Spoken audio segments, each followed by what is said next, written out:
한 주 동안 평안하셨습니까? 저는 기쁨의 교회 이영일 목사입니다. 생명의 말씀 오병이어 특강, 오늘은 건강한 신앙생활에 대한 마지막 시간인데요.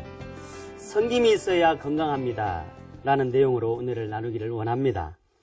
여러분, 신앙생활이 기쁨이 있습니까? 네. 신앙생활이 정말 행복하십니까? 네. 성도의 신앙생활은 어디에서부터 기쁨과 행복이 찾아올까요?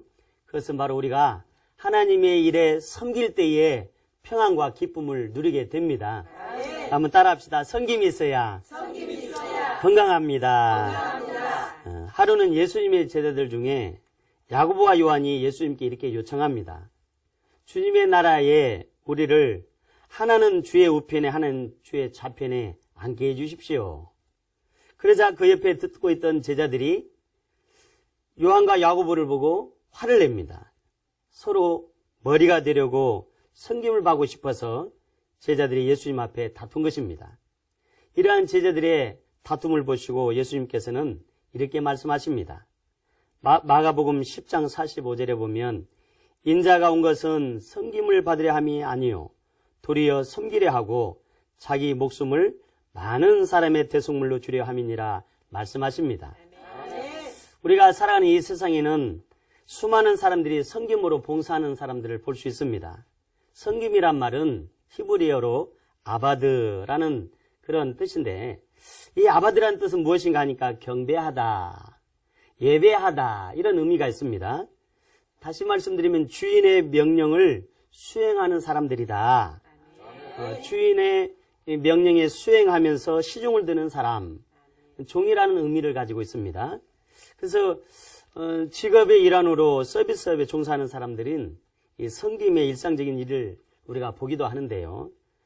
그러나 성경에서 말하는 이 섬김은 세상의 섬김과 차원이 다릅니다. 하나님의 백성들에게는 이 세상을 살아갈 때에 두 가지의 그 섬김이 있어야 될 줄 믿습니다. 그 첫 번째로 먼저 하나님을 섬기는 그런 일이 있어야 됩니다.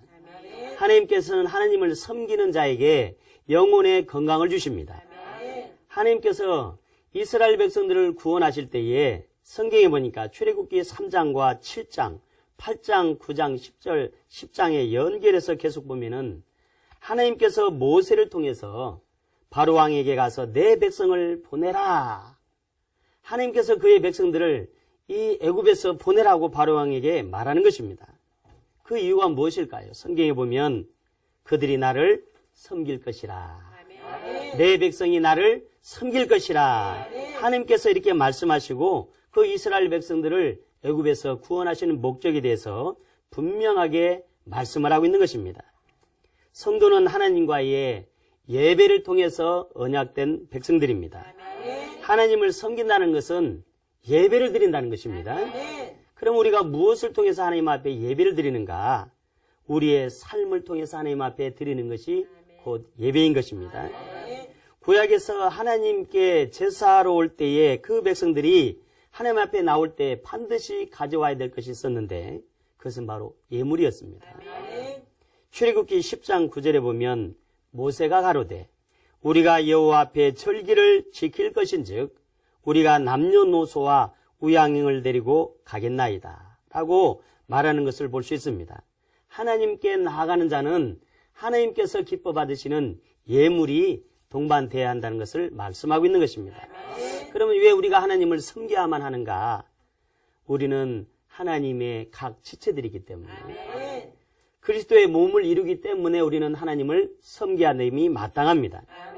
섬김을 통해서 하나님은 우리를 온전케 하십니다. 섬김을 통해서 하나님은 교회를 온전하게 세우시는 사역을 하고 계십니다. 섬김은 나보다 영적인 어린 자를 돕는 일입니다. 우리가 섬김을 통해서 교회의 영적인 성장이 일어나기 때문에 하나님께서 오늘 저와 여러분들에게 하나님을 섬길 수 있도록 우리를 불러주신 줄 믿습니다. 그럼 우리가 섬길 때 어떠한 자세로 하나님의 일에 섬겨야 되는가? 첫째로 보니까 우리의 삶의 모습을 통해서 하나님께 섬겨야 되겠다. 하나님이 인정하시는 성도는 언제 어디서라도 그리스도임을 자랑하고 당당히 우리의 모습을 드러내야 합니다.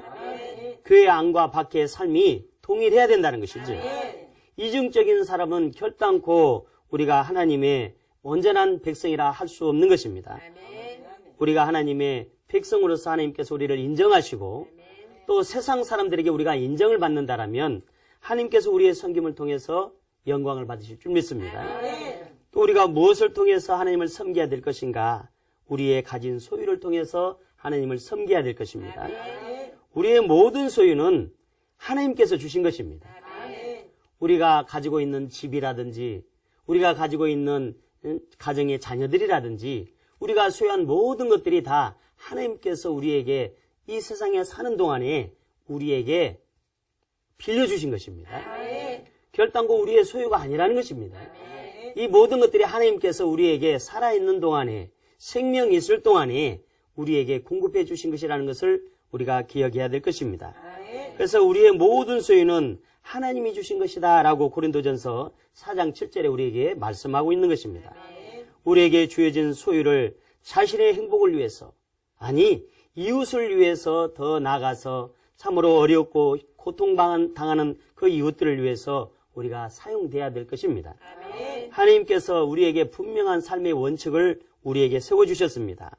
우리의 건강과 우리의 시간과 우리의 재능과 우리의 모든 것들을 통해서 하나님께서는 섬기기를 원하십니다. 하나님께서 이러한 섬김을 통해서 하나님께서 우리에게 더 풍성한 것들로 우리에게 갚아주시는데 첫째 우리에게 건강을 주실 줄 믿습니다. 우리가 가지고 있는 소유를 통해서 하나님 나라의 영광을 위해서 사용할 때에 하나님께서는 우리에게 마음의 평강을 주실 줄 믿습니다. 우리의 영혼에 잘된 같이 범사가 잘 되는 그런 축복을 주실 줄 믿습니다. 무엇보다 우리의 가정에 하나님의 놀라우신 그런 축복이 부어주실 줄 믿습니다. 우리의 모든 시간과 우리의 재능과 우리의 가지고 있는 모든 소유된 것들을 통해서 하나님을 더욱더 섬길 수 있기를 바랍니다. 또 우리가 무엇을 통해서 하나님의 일에 섬길 수 있는가? 우리가 교회 일에 참여함으로 섬겨야만 할 것입니다. 제가 이렇게 보면은 교회 안에서 성도님들의 이 모습을 보면 어느 때 가장 행복한가 이렇게 보니까요. 교회 일을 섬길 때 행복해 하시더라. 어떤 분이 항상 이렇게 마음적으로 이렇게 평안을 누리는가 보니까 교회 일에 섬길 때에 그분들이 마음의 평강과 기쁨을 누리더라는 것입니다. 하나님의 방법은 아주 놀랍습니다. 우리가 주님의 일을 섬길 때 하나님께서는 그것을 통해서 영광을 받으십니다. 우리가 주님의 일을 섬길 때 하나님께서는 그것을 기뻐 받으시고 우리에게 여러분 마음의 평안을 주십니다. 마음의 기쁨을 주십니다. 더 섬길 수 있는 환경을 조성해 주시는 줄 믿습니다. 그래서 우리가 교회 일에 참여함으로 말미암아 하나님께서 우리에게 놀라우신 상급으로 채워주신다는 사실을 우리가 기억해야 될 것입니다. 우리는 하나님의 은혜로 말미암아 우리는 죄인이 의인되었습니다. 하나님의 은혜로 말미암아 하나님의 보배롭고 존귀한 후사들이 되었습니다. 하나님의 은혜로 말미암아 하나님의 거룩한 장자들이 되었습니다. 그 하나님의 놀라우신 사랑은 이 교회 안에서만 누리는 것이 아니고 교회 밖에서 세상에서 아직도 예수를 알지 못하고 죽어가는 수많은 영혼들이 있다는 것입니다. 우리 예수님께서 우리를 위해서 십자가에 죽으심으로 말미암아 우리가 하나님의 의로운 백성이 되었습니다. 구원받은 백성이 되었습니다. 그러므로 말미암아 우리는 그 은혜를 헛되이 받는 자 되지 아니하고 그 예수를 증거해야 될 사명들이 있습니다. 그래서 복음의 능력이라는 것은 예수 그리스도가 십자가에서 죽으시고 부활하신 그 능력을 우리가 증거해야 되는 것입니다. 교회마다 복음의 능력이 나타나야 되고 성도들의 삶에 복음의 능력이 나타나야 되고 이 복음을 알지 못하고 죽어가는 영혼들에게 우리가 분명히 증거해야 될 사명들이 교회에게 있다는 것입니다. 교회의 부흥과 성장은 하나님의 손에 달려있는 것입니다. 성도들이 정말로 하나님의 능력을 받고 하나님의 은혜를 받으면 이 마음속에 불이 있습니다. 이 마음속에 불이 있을 때에 우리가 복음을 전할 때에 그 불을 통해서 많은 영혼들이 그 하나님의 사랑으로 더 번져나갈 것입니다. 이 나라의 민족뿐만 아니라 세계 열방으로 하나님의 복음이 전파될 것입니다. 하나님께서는 그때를 기다리고 계시는 줄 믿습니다.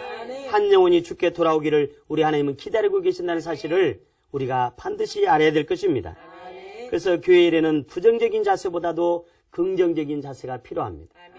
우리가 교회 안에서도 보면은 시기 질투 원망 불평할 때도 있죠. 그러나 여러분 사람이 살아가는 세상은 어디나 예의가 없습니다. 그러나 우리는 중요한 사실은 교회 안에서는 우리가 하나님의 부름받은 백성이라는 사실을 반드시 기억해야 될 것입니다. 하나님의 동역자로 부름받았다는 사실을 우리가 잊지 말아야 될 것입니다. 하나님은 저와 여러분들을 부르셔서 의롭게 하시고 하나님의 그런 귀한 이 도구들로 쓰시기를 원하신다는 것입니다. 그것이 바로 복음의 파수꾼으로 우리를 부르셨다는 것입니다.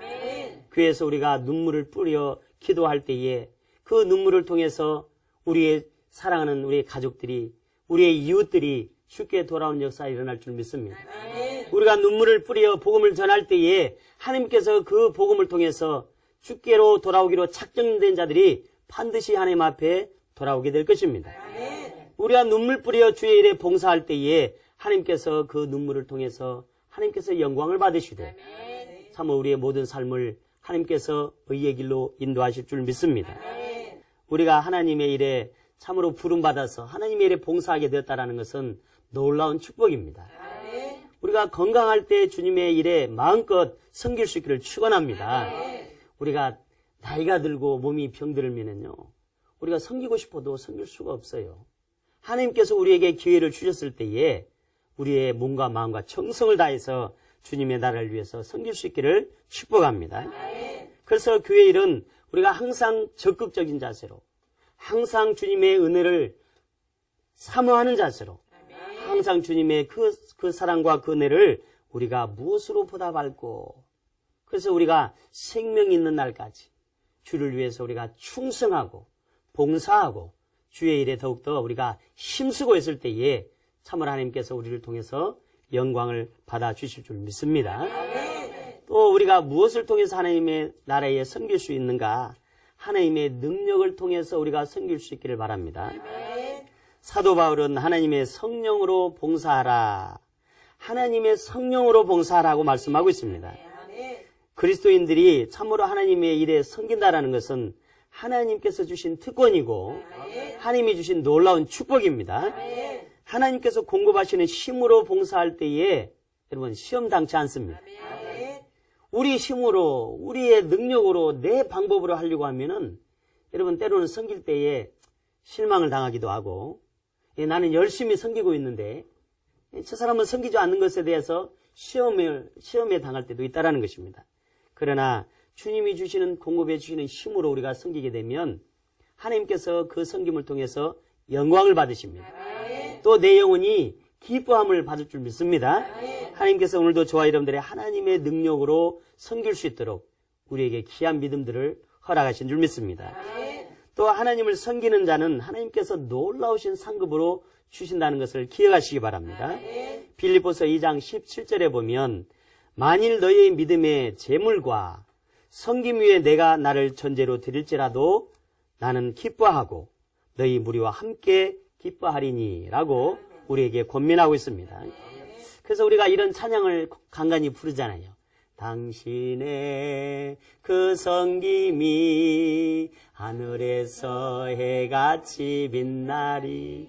당신의 그 충성이, 당신의 그 섬김이, 당신의 그 헌신이 하늘나라에서 하나님께서 그것을 보시고 기뻐하신다는 사실을 기억하시기 바랍니다. 더 나아가서 우리 하나님은 우리의 섬김을 통해서 하나님께서 영광을 받으시고 우리에게 하늘나라의 상급으로 갚아주신다는 사실을 우리가 기억해야만 할 것입니다.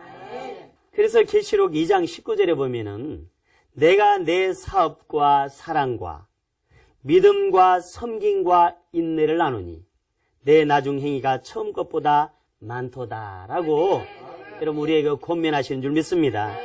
여러분 하나님께서는 우리의 섬김을 통해서 우리가 살아있는 동안에 필요한 것들을 공급해 주실 줄 믿습니다. 하나님 오늘도 우리의 섬김을 통해서 그 하나님께서 기뻐하심을 통해서 우리의 가정에 더 놀라우신 축복의 제목들을 우리에게 부어주실 줄 믿습니다. 그래서 섬김이라는 것은 우리의 땀과 수고와 헌신이 따라야 돼요. 여러분 하나님을 사랑하는 자가 주의를 섬길 수 있습니다. 하나님의 은혜를 체험한 자가 주님 앞에 더 열심히 일할 수 있습니다. 여러분 우리는 하나님의 은혜를 받은 자들입니다. 그래서 우리는 하나님의 은혜로 말미암아 여러분 우리가 흘리는 눈물조차도 아깝지 않습니다. 우리가 주님을 섬기는 일에 우리의 눈물을 쏟고 주의 일에 사랑과 헌신과 충성으로 섬기게 될 때에 여러분 하나님께서는 우리의 모든 삶을 아름다운 삶으로 인도해 주실 줄 믿습니다. 그래서 그리스도 안에서 영광 가운데 모든 필요한 것들을 채워주신다라고 빌립보서 4장 15절에서 19절에 우리에게 말씀을 하고 있는 것입니다. 두 번째로 그러면 우리가 무엇을 섬겨야 되는가? 우리는 이웃을 향한 섬김이 있어야 될 줄 믿습니다. 성도들이 이웃을 향한 섬김은 곧 그리스도의 몸을 세우는 행위입니다. 진정한 섬김은 사랑하는 마음이 있을 때에 섬길 수가 있죠. 여러분 우리가 자원하는 마음으로 사랑하는 마음으로 섬길 때에 그 섬김은 참으로 즐거움이 있습니다. 여러분 억지로 인색함으로 섬길 때에는 그것이 오래가지 못합니다. 그러나 우리의 마음속에 주님의 주신 그 사랑과 은혜가 감사하고 고마워서 하나님의 일을 섬길 때에 우리의 마음에 평강이 올라 우리의 마음에 기쁨이 있습니다. 알 수 없는 하나님의 놀라우신 사랑이 우리 안에 충만하게 될 줄 믿습니다. 그래서 진정한 섬김의 대가는 바라지 않고 섬기는 것입니다. 내가 어떤 섬김을 행할 때에 그것을 내가 어떤 무엇을 바라보고 했다라면은 그것은 오래가지 못할 것입니다. 그러나 하나님의 내가 자녀가 되었고 또 예수를 통해서 하나님의 보배롭고 존귀한 자녀가 되었다는 그 사실 하나만으로도 우리가 하나님께 섬길 수 있는 충분한 이유가 있는 줄 믿습니다. 그래서 우리는 하나님의 사랑을 입은 자로서 우리가 그 섬김을 나타내는 것은 곧 이웃을 내 몸과 같이 사랑하는 것입니다. 진정한 섬기는 대가를 바라지 않고 섬기는 것이다. 왜요? 우리가 예수 그리스도로 말미암아 하나님께 빚진 자들이고 우리 하나님의 놀라우신 사랑을 받음으로 말미암아 그 사랑으로 내가 받은 자로서의 그 사랑을 알지 못하는 자들에게 그 예수의 사랑을 증거해야 돼. 사명이 있기 때문인 줄 믿습니다. 그래서 진정한 섬김은 자신이 낮아지는 것입니다. 우리 예수님께서 이 섬김의 본을 보이셨잖아요. 우리 예수님께서 6월절 이 만찬 자리에서 포도주와 떡을 떼시고 제자들이 먹이시고 수건을 두르시고 이제 제자들의 발을 씻기십니다. 우리 예수님이 왜 그러셔야만 했을까요? 우리 예수님께서 이 땅에 오신 목적이 섬김을 받으려 오신 것이 아니고 섬김의 본을 보이시기 위해서 그 예수님은 자신의 목숨까지도 대속물로 주시면서 우리를 섬겨주셨습니다. 그래서 예수님은 우리를 섬기시되 그저 말로만 우리를 섬기신 것이 아니고 그분의 목숨을 대속물로 주시기까지 우리를 섬기셨다는 사실을 우리가 반드시 기억해야 될 것입니다. 스코틀랜드의 가정에 이런 표어가 있습니다. 봉사하기 위하여 구원받았다라는 그런 말이 있습니다. 섬김을 모르는 삶은 구원의 감격이 없다. 여러분, 섬기는 자의 이 자세는 구원의 감격으로 섬기는 것입니다. 우리가 구원받은 것은 섬기기 위한 것이라는 것입니다. 우리가 고침받은 것은 섬기기 위함인 줄 믿습니다. 우리가 섬기는 것을 통해서 하나님께서는 그의 모든 축복을 우리에게 부어주실 줄 믿습니다. 그래서 예수님께서 말씀이 육신이 되어 이 땅에 오시고 친히 섬김의 본을 보이셨습니다. 우리는 그 예수님으로 말미암아 빚진 자들입니다. 그러므로 말미암아 이 땅에 살아가는 모든 하나님의 백성들에게는 하나님께서 우리에게 가르쳐 주시는 예수님께서 우리에게 가르쳐 주시는 섬김을 통해서 우리가 실천해야만 할 것입니다. 섬기는 삶은 하나님의 뜻이고 성도의 본분이라는 것입니다. 사랑하는 여러분, 우리의 사람은 본능적으로 섬김받기를 좋아합니다. 윗자리에 상석에 앉기를 좋아합니다. 그러나 우리 주님은 오히려 낮아지라고 말씀하십니다. 겸손하라고 말씀하십니다. 섬김을 받으려 하지 말라라고 말씀하십니다. 오히려 섬기는 자가 되라고 말씀하십니다. 서로가 머리가 되려 하지 말고 오히려 겸손히 낮아지라고 말씀하십니다. 나보다 남을 더 낮게 여기라고 우리에게 말씀하시는 것입니다. 네, 그렇습니다. 우리가 이제 생명의 말씀 오병이의 특강 4강을 통해서 첫째는 우리가 찬송이 살아있어야 건강합니다. 하나님의 백성들에게 있어서는 찬송의 입술이 살아있어야 합니다. 그것은 찬송은 곧 내가 하나님을 향한 사랑의 고백이고, 찬송을 통해서 하나님께서는 오늘도 우리를 축복하시고 영광을 받으시기 때문인 줄 믿습니다. 네, 두 번째 강의에 우리는 기도가 살아있어야 건강합니다 라고 우리가 말씀을 나눴습니다. 우리가 기도해야 삽니다. 우리 하나님도 지금도, 우리 예수님도, 우리 성령님도 지금 기도하고 계십니다. 우리를 위해서 친히 간구하고 계신다고 성경에 기록하고 있습니다. 때가 악하기 때문에 기도해야 됩니다. 우리가 사랑하는 자들이 하나님을 알지 못하고 죄악길에 방황하고 있기 때문에 우리는 부르짖고 기도해야만 합니다. 세 번째로 강의는 말씀이 살아있어야 건강하다고 우리가 말씀을 나눴습니다. 하나님은 말씀으로 우리를 만나주십니다. 하나님은 말씀 속에서 오늘도 그분의 뜻을 이루어가고 계십니다. 하나님의 백성이라면 마땅히 하나님께서 주신 양식인 말씀을 먹어야 건강할 수 있습니다. 말씀을 통해서 우리가 지혜로운 자가 되고, 말씀을 통해서 우리가 분별할 수 있기 때문인 줄 믿습니다. 이제 마지막으로 건강한 성도, 건강한 신앙은 우리가 하나님의 은혜를 받은 자로서 섬김으로 나타나야 됩니다. 섬김을 통해서 하나님께서는 영광을 받으시고, 오늘도 수많은 영혼들이 섬김의 손길을 기다리고 있다는 사실입니다. 하나님께서 우리의 섬김을 통해서 하나님께서 기뻐하시고, 우리의 영혼이 잘된 같이 범사가 잘되고 강건한 축복을 우리에게 주시는 줄 믿습니다. 이 성숙한 신앙의 고백은 우리가 날마다 주의 일에 힘쓰고 애쓰고 충성하고 봉사하며 이 섬기는 일이 있을 때에 여러분 우리의 영혼이 평안을 누리게 될 줄 믿습니다. 이상으로 우리가 건강한 신앙생활이라는 주제를 가지고 이제 4강을 이렇게 마치게 되겠습니다. 여러분들의 삶 속에 정말로 하나님을 찬양하고 또 기도로서 무장되고 또 말씀으로서 항상 단련돼서 더 그 말씀의 은혜로 말미암아 승기는 그런 승리의 삶을 살 수 있기를 주님의 이름으로 축복합니다. 감사합니다.